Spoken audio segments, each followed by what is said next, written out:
Lisons notre texte. Tuvandi bongo tuzotanga litaki na biso ya mokolo. Joël 2. Yoeli lukapo na ngo ya mibale.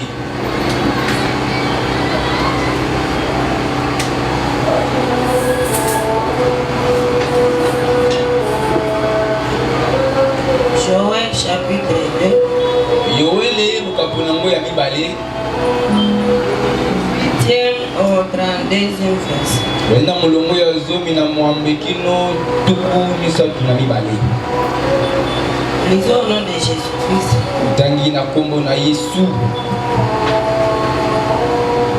L'Éternel est ému de jalousie pour son pays et il épargne son peuple. L'Éternel répond et dit à son peuple: voici, je vous enverrai du blé, du mou et de l'huile, et vous en serez rassasiés. Et je ne vous livrerai plus à l'opprobre parmi les nations. J'éloignerai de vous l'ennemi du nord. Je le chasserai vers une terre aride et déserte. Son avant-garde dans la mer orientale, son arrière-garde dans la mer occidentale, et son infection se répandra. Sa puanteur s'élèvera dans les airs parce qu'il a fait de grandes choses. Terre, ne crée pas, sois dans l'allégresse et réjouis-toi, car l'Éternel fait de grandes choses. Faites des chants, ne craignez pas, car les plaintes du désert reverdiront, car les arbres porteront leurs fruits. Le figuier et la vigne donneront leur richesse.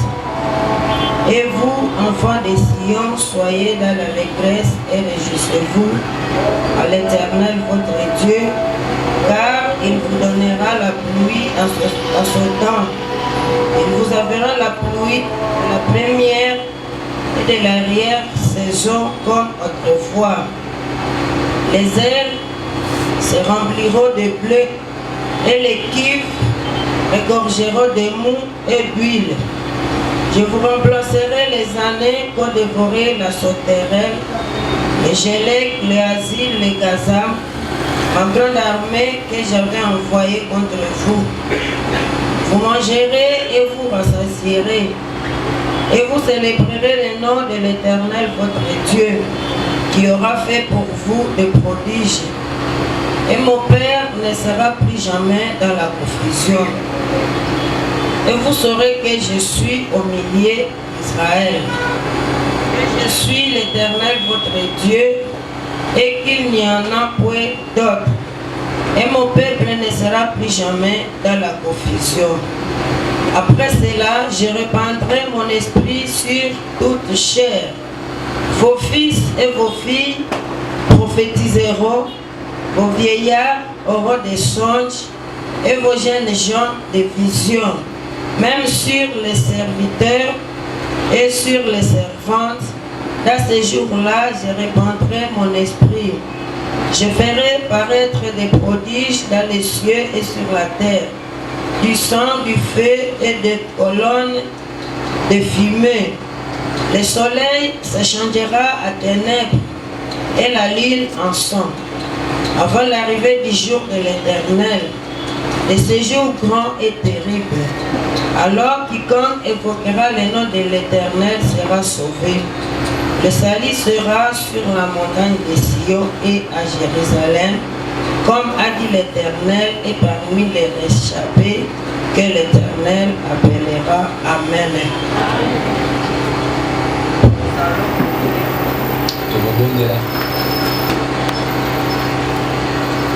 Merci Seigneur pour ce moment que tu nous donnes encore. Nous voulons t'écouter Seigneur. Merci pour cet enseignement que tu nous as proposé. Et toi seul Seigneur, tu viens de nous enrichir encore. Merci ô Dieu, car tu es ici présent. Continue avec notre travail jusqu'à la fin. Et nous nous lèvons contre toute puissance qui ne confesse pas ton Saint-Nom à ces lieux. Nous nous lèvons contre tous ceux qui ne confessent pas ta Seigneurie au nom de Jésus-Christ. Assiste-nous, Seigneur, du début à la fin et transmets à nous ce que tu as prévu pour nous. Nous te prions au nom de Jésus-Christ. Amen. Amen. Amen. Amen. Aujourd'hui, nous clôturons notre séminaire qui est intitulé Le Seigneur veut restituer ce que les sauterelles ont dévoré.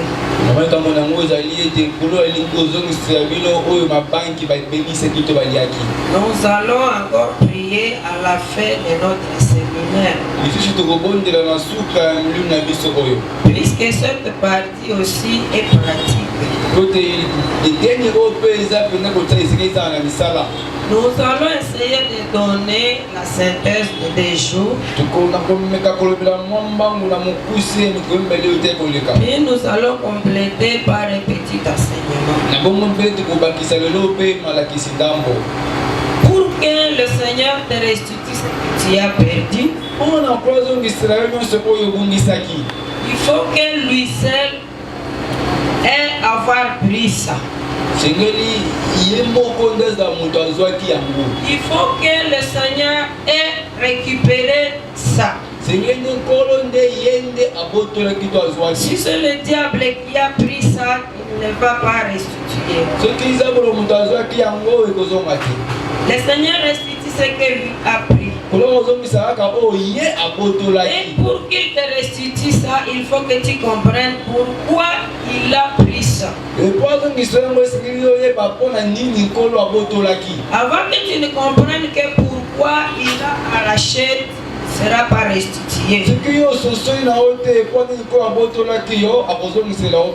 Et il faut te sentir à l'aise. Nous avons dit que le Seigneur peut prendre la bénédiction de quelqu'un qui est intègre comme Job. Seulement pour que tu puisses édifier les autres.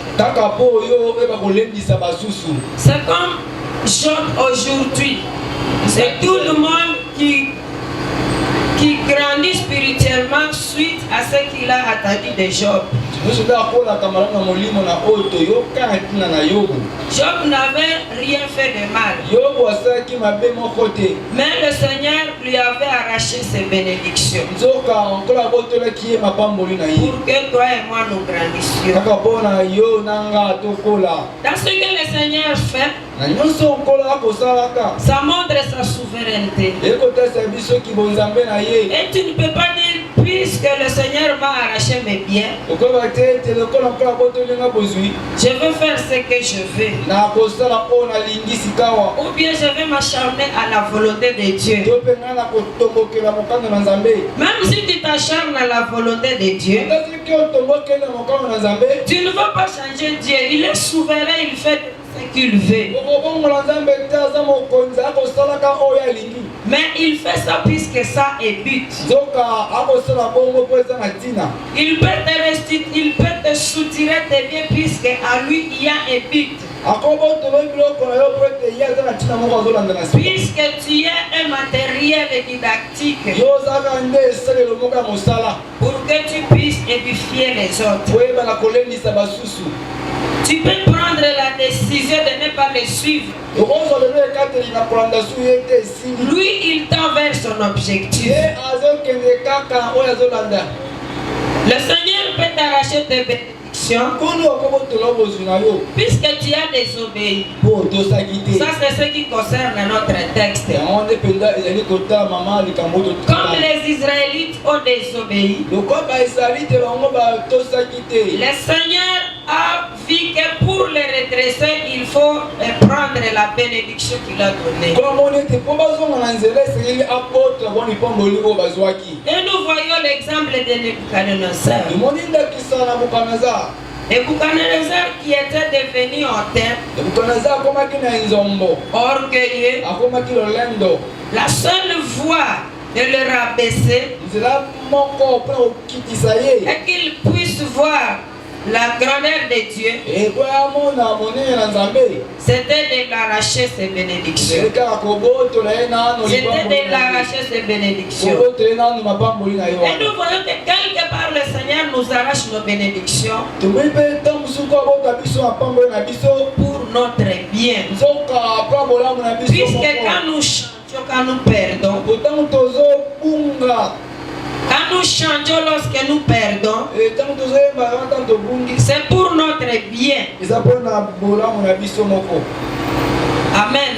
Amen. Amen. Amen. Le Seigneur peut t'arracher ta bénédiction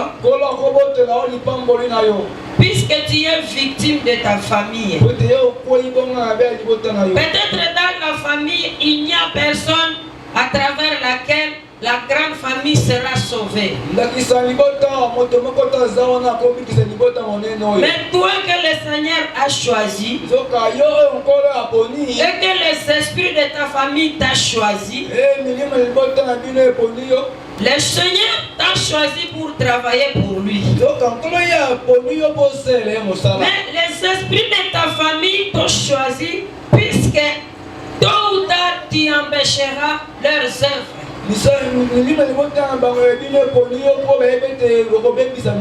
Puisqu'ils sont sorciers, puisqu'ils se plient aux interdits, en aucun jour ils ne seront pas sauvés. Mais le Seigneur permet qu'il te ravisse quelque chose pour que toi, quand tu vas t'impliquer dans la prière, ta famille sera sauvée derrière toi. Et tu tombes victime. Tu vis la souffrance. Tu vis la souffrance. Mais le Seigneur permet ça puisqu'il a un but. Le Seigneur a un but. Dieu a un but. Mais dans toutes les trois catégories de personnes, toutes les catégories, c'est pour servir le Seigneur. Puisque celui qui est droit, c'est pour servir le Seigneur. Aujourd'hui, Job n'est plus, mais il sert le Seigneur dans son témoignage. Les Israélites ne sont plus, mais ils servent de témoignage pour nous.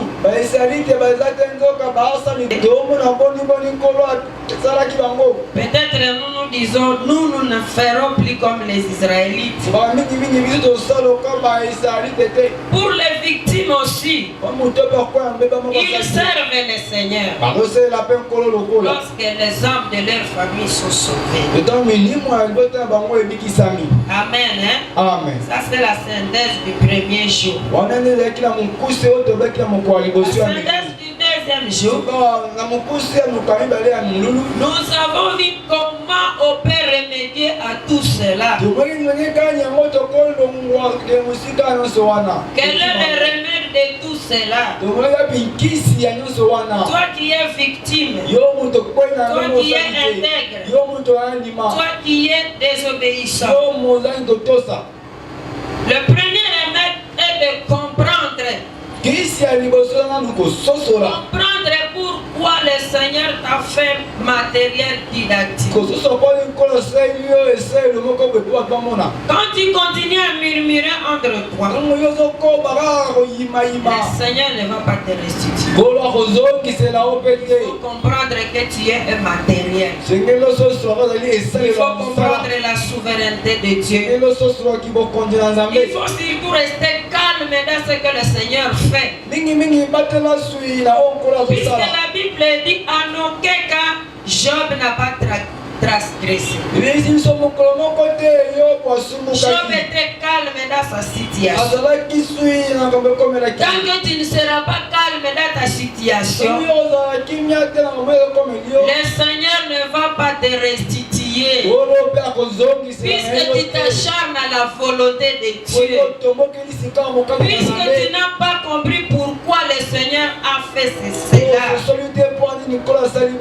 Il faut d'abord rester calme. liboso batela sui kimia Il faut rester calme. ala kimia Pour les autres désobéissants, pa bato oyo bazalaki kotosa la seule chose c'est la repentance. eloko moko nkisi nini Il faut voir là où tu étais égaré mona esika wapi obungaki pour que le Seigneur puisse te remettre dans ce voie. mpo nkolo azongisa na nzela Quand tu vois là où tu étais égaré, mona soki omona esika oyo obungaki automatiquement tu demandes pardon. na bongo nde osanga Et bolimbisi quand tu demandes le pardon, c'est sûr, ntango osala bolimbisi ya solo le Seigneur doit te pardonner et il va te restituer. wana sika wakola kolimbisa waka kozongisela yo Amen. Hein?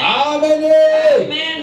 amene Nous avons vu que dans la repentance, tomonaki ete na ntubela on peut même demander pardon des choses qu'on n'a pas fait. tosala mpe bolimbisi makambo mabe oyo tosali te Job demandait pardon pour ses enfants. yo baosala bolimbisi mpo na bana na ye Amen. amen Amen. amen Abigail aussi a demandé pardon pour son mari Nabal. abigaili asiki bolimbisi mpo mobali na ye na bala Puisque c'est Nabal qui avait fait des péchés devant David. ona bala nde asumukaki liboso na dawidi Mais quand Abigail s'est approchée de David, nzoka wana abigaili aye liboso na il dawidi disait à David, si tu pardonnes ta servante, abisi dawidi soki olimbisi mosali ya mwasi alors que c'était le péché de Nabal. nzoka ayaki nde lisumu ya nabala Amen. Hein? amen Amen. amen Nous avons vu aussi Gédéon. tomoni mpe yedeyona Gédéon, pour bien demander pardon, yedeyona mposa bolimbisi malamu il a d'abord démoli les hôtels de Baal abandi kobuka bikeko ya baala pour construire l'hôtel de Dieu. mpona tonga nzambe etumbelo ya malamu C'est une façon aussi de demander pardon. eza mpe lolenge moko mpe ya kosenga bolimbisi Démolir pour construire. kobuka mpona kotonga sika Et la chose qui unit ces différents pardons, eloko oyo esangisi bolimbisi nyonso ce oyo sont les offrandes. nzoka eza nde makambo Il y a des fois où tu donnais même des offrandes pour ses enfants. yo moka mpe ata makambo mpona bana na ye Gédéon, quand il a démoli, il a donné une offrande. ndeyona ntango abukaki mpe apesaki nzambe likabo Abigail, quand elle est venue chez David, il a aussi donné des offrandes. abigaili mpe na koya liboso ya dawidi apesaki mpe likabo na ye C'est pour dire que tu peux aussi prier avec les offrandes, ce n'est pas aussi mauvais. elingi koba ete okobonga mpe na makambo na yo eza mabe te Tu peux aussi prier à demander le pardon pour ta famille, pour ton pays, tes enfants, ton mari, ce n'est pas aussi mauvais. okobonda mpe kosa bolimbisi mpo na bana na yo mobali na yo mwasi na yo mpe mboka na yo eza mabe te Amen. Hein? amen Amen. amen ebeta maboko maboko maboko maboko maboko maboko Aujourd'hui, nous allons parler épée de la restitution. lelo sika tobela moke na ntina na bozongisi Nous allons alors parler de notre thème proprement dit. kolobela sika lelo nde mama likambo na biso Le te Seigneur va restituer ce que le sauterelle a dévoré. kolo alingi azongisa oyo mabanki babebisaki baliaki Sois calme dans ce que les sauterelles ont dévoré, zala na oswi na oyo nyonso mabanki babebisaki puisque c'est le Seigneur qui a voulu ainsi. po ete nkolo mei nde alingaki bongo Pour ton bien, pour le bien de ta famille, pour le bien de ton voisin. mpo na bolamu na yo bolamu ya libota mpe bolamu ya ndeko ya penepene na yo Comprends pourquoi le Seigneur a arraché. sosola mpo nini nkolo abotoli Comprends aussi les remèdes. sosola mpe nkisi Et c'est ça la restauration. wana nde sika kozonga malamu La restauration. wana nde kobonga C'est sika la bénédiction de Dieu qui est rendue. eyali mpo mona nzambe oyo ezongi Amen. Hein? amen Amen. amen Nous allons parler de deux cas. tobantina na makambo mibale Les deux cas se ressemblent, mais le troisième cas est séparé de deux cas. makambo mibale tokolobela ekokani kasi ya misato ekeseni mwa mokene ya Dans les deux cas, il y a le cas de celui qui est intègre. toalibeli biso moto oyo aza moto na alima Il y a le cas aussi du victime. ebe moto oyo akwela mbeba moko asali te C'est vrai, l'homme n'est pas saint. solo moto aza mosantu te Malgré que Job était intègre, lui aussi avait ses défauts. Tu peux aussi être victime, tu as aussi des défauts. Mais ce n'est pas encore de ces défauts-là que le Seigneur t'a arraché. Tu es seulement victime. Puisque dans ta famille, il y a la sorcellerie. La famille a des interdits. Et tes grands-parents ou bien tes parents ont voulu manipuler ton étoile pour s'en enrichir et tu es victime. Mais le Seigneur permet, puisque tu vas le servir. Tu vas le servir. La fois passée, on avait parlé de Paul. Paul dans Romains 2:7. Il travaillait pour le Seigneur dans la souffrance, dans les afflictions. Il travaillait pour le Seigneur, puisqu'il savait qu'à travers sa souffrance, il y a beaucoup qui seront sauvés. C'est pourquoi toi qui es victime de ta famille, toi qui es intègre comme Job, si tu traverses les souffrances, Dieu a permis. Dieu a permis. Dieu a permis. Puisque dans tes souffrances, il veut que tu le serves. Il veut que tu le serves. Et pour servir le Seigneur dans la souffrance, il faut aller jusqu'au bout. Puisque c'est lorsque tu arrives au bout que tu auras un témoignage parfait. Un témoignage qui va sauver les autres. Mais si tu te limites au milieu, tu n'auras pas de témoignage. Et tu ne seras pas restitué ce que le Seigneur t'a arraché. Il faut avoir un beau bagage de témoignage. Comme Paul, il a dit, j'ai combattu et bon combat. Et nous avons vu qu'à travers la souffrance de Paul, sur la terre, il a reçu. Et il a aussi reçu la vie éternelle. Amen. Amen. Toi qui es victime de ta famille, sois assidu. Tu vas hériter ici même. Merci et seulement si tu arrives. Si et seulement si tu es vainqueur. Amen. Amen. Faut tous à la balongi. Amen. Ne pas qu'on restitue biso. Yes. Ce qui t'osa les paresseux, on ne va pas nous restituer. Puisque nous allons nous fatiguer. Et nous allons abandonner. Pour qu'on te restitue, il faut être fort. Et ça, nous pendant vous battez.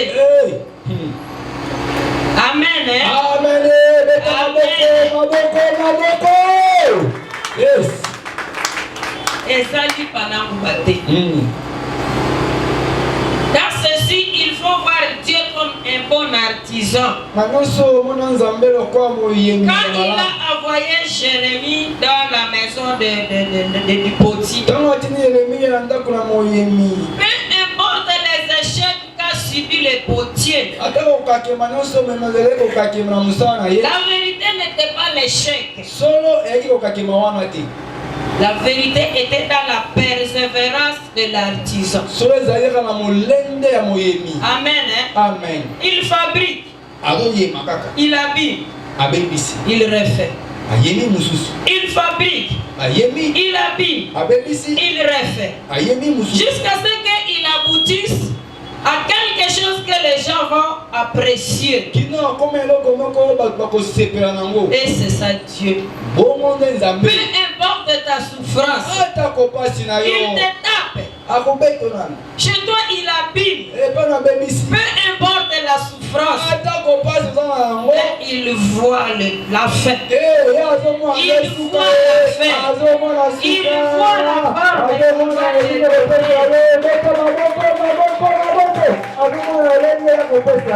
Le Seigneur voit la forme qu'il va te donner.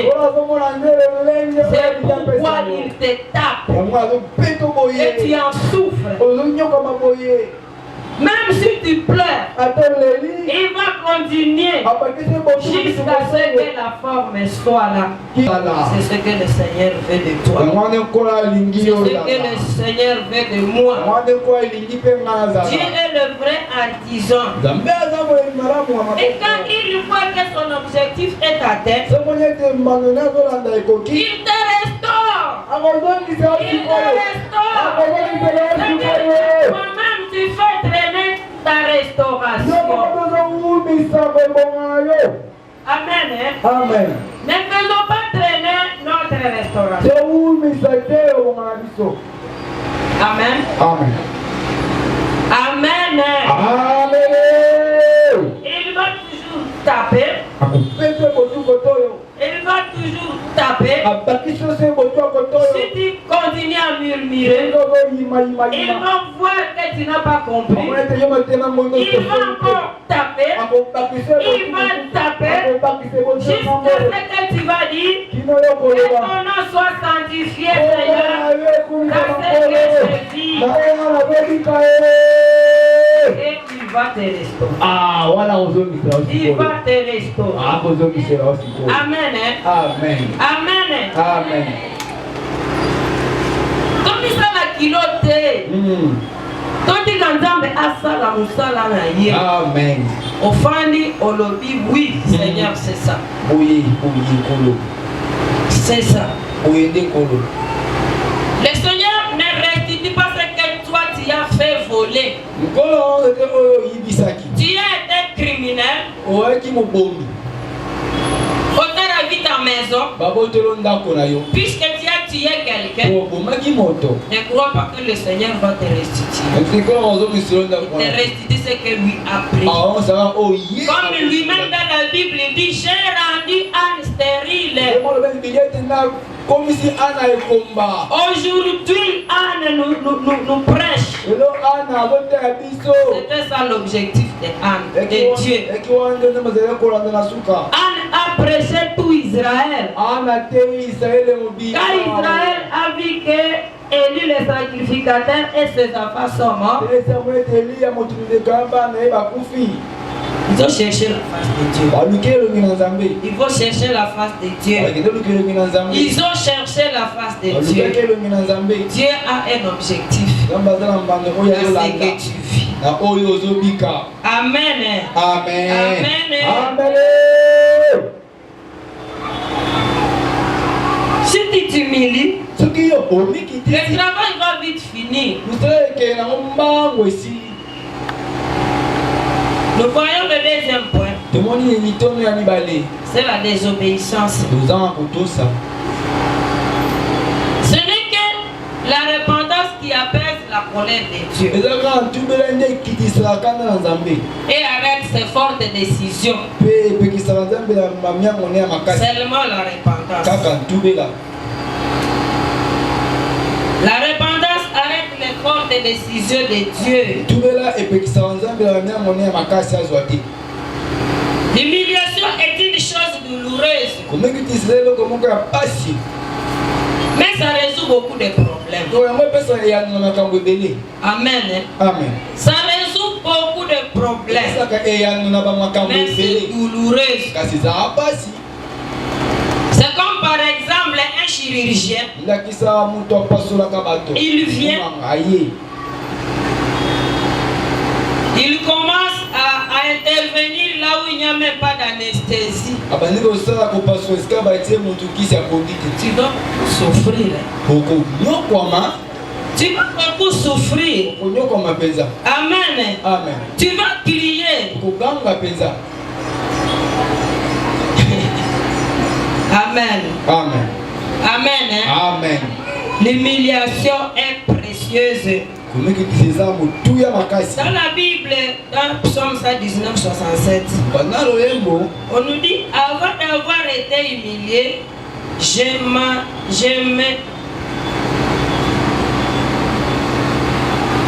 m'égarais. Maintenant, j'observe ta parole. Avant d'avoir été humilié, je m'égarais. Maintenant, j'observe ta parole. Dans il y a humiliation.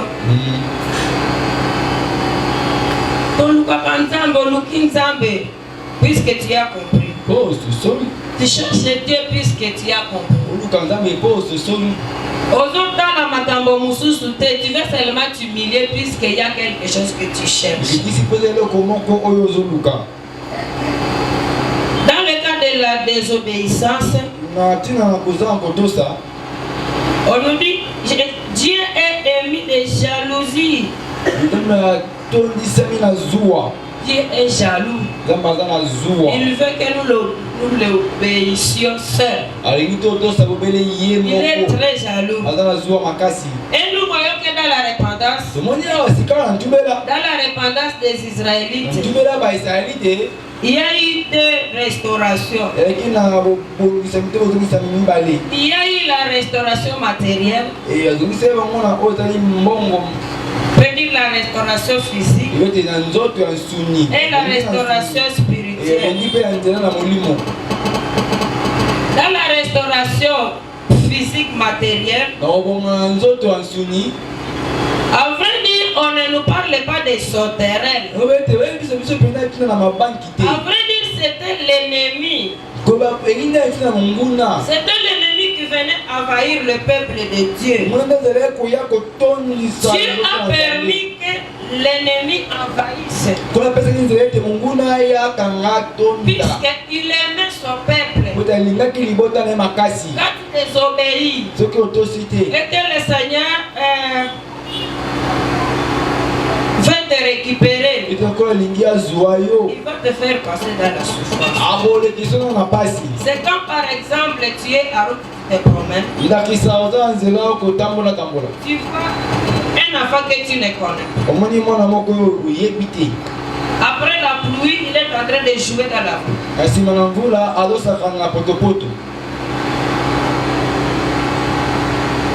Tu ne veux pas rien dire. Puisque tu ne le connais pas. Tu ne l'aimes même pas. Mais si c'était ton petit frère, tu le vois dans la boue après la pluie, tu vas le taper. Tu vas le taper puisque tu l'aimes. C'est pourquoi le Seigneur aussi nous frappe puisqu'il nous aime. Il veut nous remettre dans sa trajectoire. C'est pas son amour. Amen. Hein? Amen. C'est Dieu lui-même qui leur a envoyé l'opprobre. Son objectif était qu'il se répande. Son objectif était qu'il finisse avec le péché. C'est dire que la restauration n'est pas d'abord de toi-même. Puisque si tu ne veux pas te repentir, le Seigneur ne va pas aussi mettre sa main. Ce n'est pas d'abord de toi-même. Et de Dieu aussi qui va valider ta repentance. Aussi longtemps que le Seigneur ne valide pas ta repentance, tu ne seras pas restauré. Il faut que le Seigneur approuve. Il faut que le Seigneur valide. Il faut qu'il voit que ta repentance est sincère. C'est à ce moment-là qu'il va valider. Amen. Amen. Amen. Amen. On nous dit au verset 21, 24.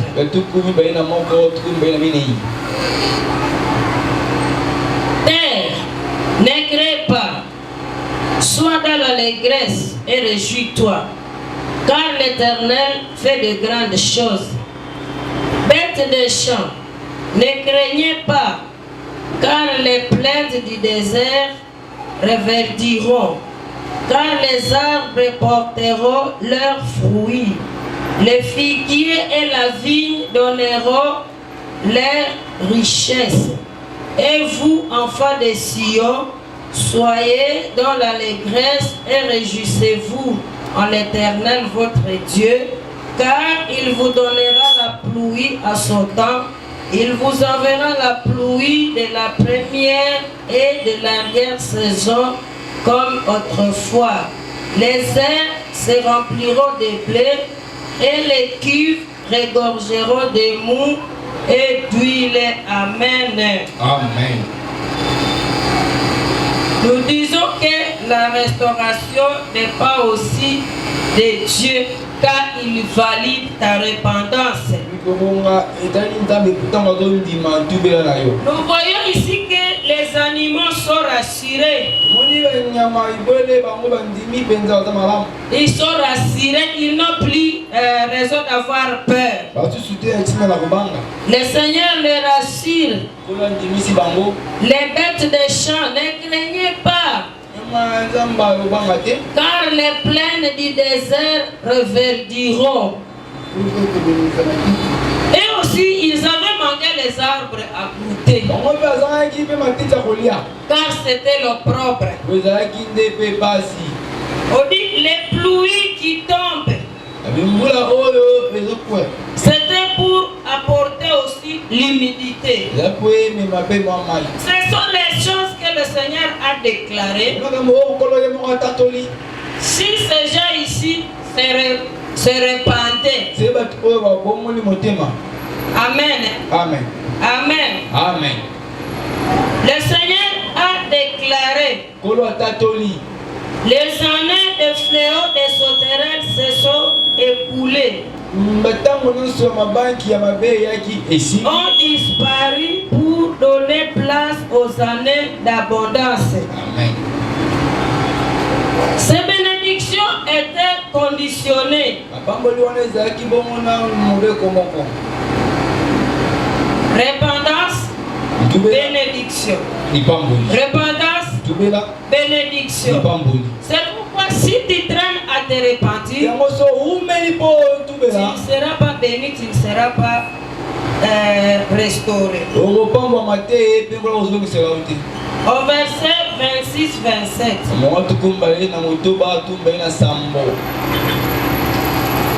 Vous mangerez et vous rassasierez et vous célébrerez le nom de l'Éternel votre Dieu, qui aura fait pour vous des prodiges, et mon peuple ne sera plus jamais dans la confusion, et vous saurez que je suis au milieu de vous. Amen. Amen.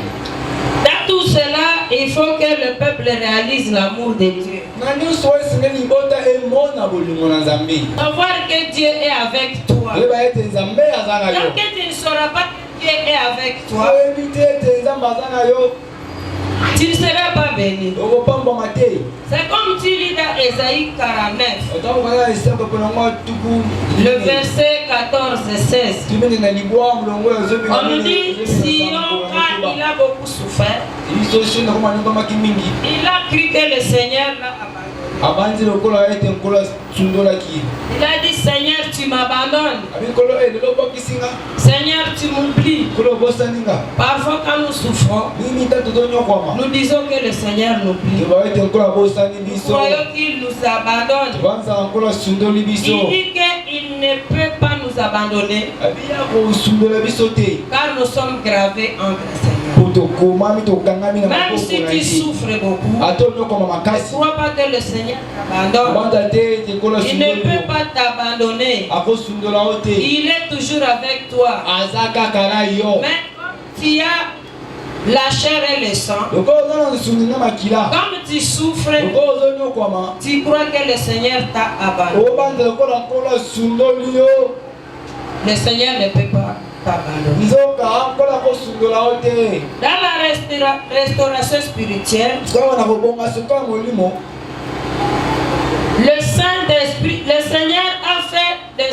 le Saint-Esprit en eux. Kola kitisi molimo santu kati na bango. Ils ont eu l'effusion du Saint-Esprit. Ba yambaki molimo santu. Et la Bible indique qu'ils ont commencé à prophétiser. Il est ici ba comment dit ko sakola. Ils ont commencé à avoir des songes. Aziko bandiko za baliloto. Sous l'effet du Saint-Esprit, Na sala ngwe molimo santu. les Israélites ont reçu un nouveau cœur. Ba Israélite bazaki motema Ils ont eu un cœur brisé. Basi motema oyo Et c'est bukana. à travers un nouveau cœur Ezanzela motema wana ya que sika. nous trouvons la visitation de Dieu. Ndozo kukuta Et bukuta dans la na Nzambe. visitation de Dieu, Bukuta nisiko na Nzambe. nous prophétisons. Tozo sakola. Dans la visitation de Dieu, Bukuta nisami na Nzambe. nous voyons des visions. Tozo bandoto. Dans la visitation de Bukuta Dieu, nisami na Nzambe. nous avons des songes. Tozo baliloto. Dans la visitation de Bukuta Dieu, nisami na Nzambe. nous œuvrons dans le surnaturel. Tozo makambo oyo luti. Dans la visitation de Dieu, Bukuta nisami na Nzambe.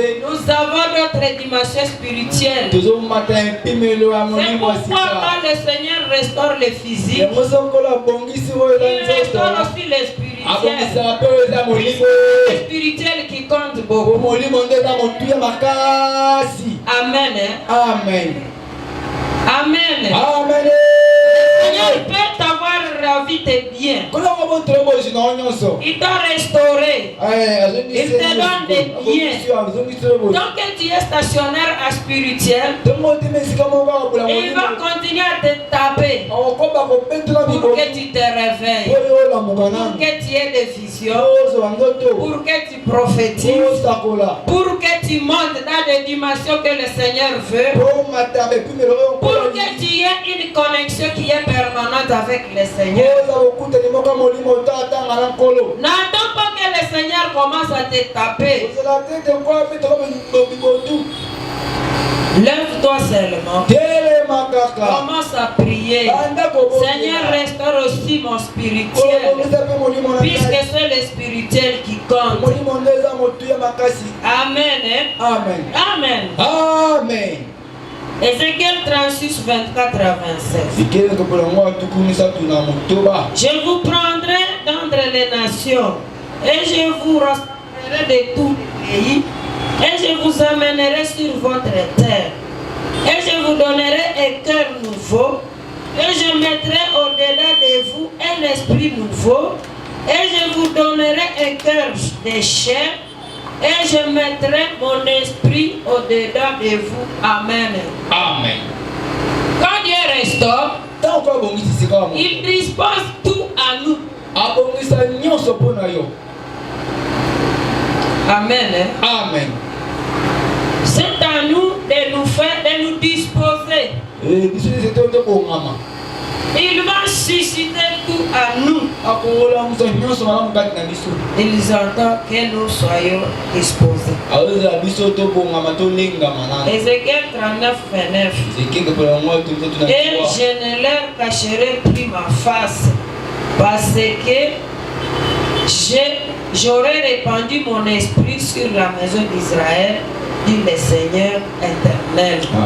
Si tu changes complètement, Ce que bomani pe. et quand le Seigneur vient de te restituer, Wata ko atiko zoki sila yo. il ne te soustraira jamais ce qu'il a restitué. Akoboto la ote o azoki selio. Puisque dans ce cas-là, tu aurais déjà compris. Wete wana o sosoli. On ne va plus te destituer. Akoboto lo On ne va plus t'arracher. Akoboto lo te. Puisque tu as compris. Wete o sosoli. Et quand tu as compris, Wana sosoli. tu seras intègre dans le voie de Dieu. Oza ali manza na Nzambe. Amen. Amen. Amen. Amen. Ça, c'est pour les désobéissants. Samba batu o bazanyi botosi.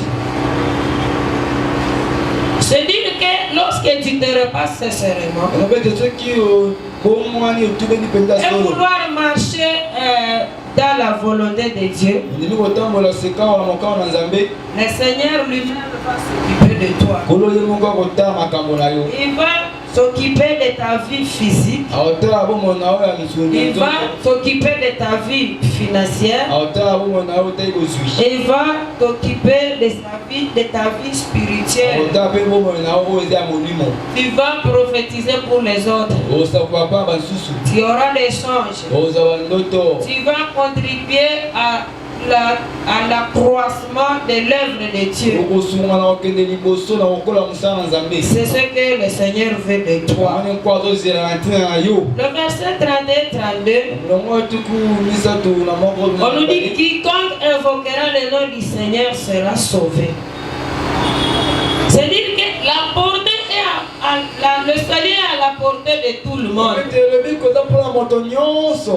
Que tu sois grec, que tu sois romain, que tu sois Mukongo, le salut c'est pour tout le monde. Quiconque invoquera le nom du Seigneur sera sauvé. La rédemption,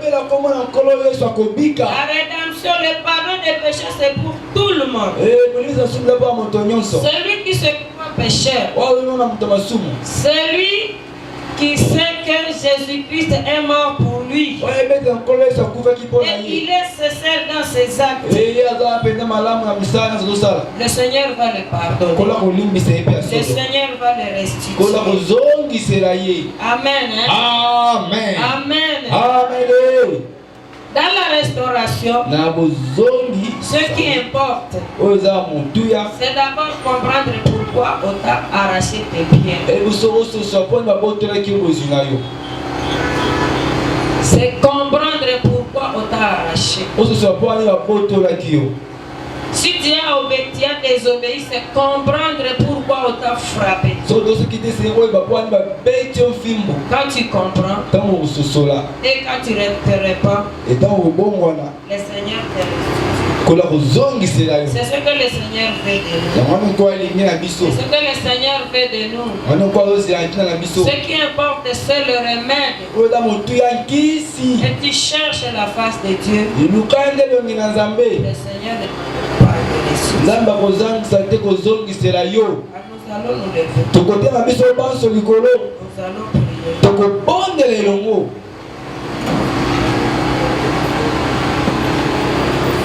Totelemi tebeti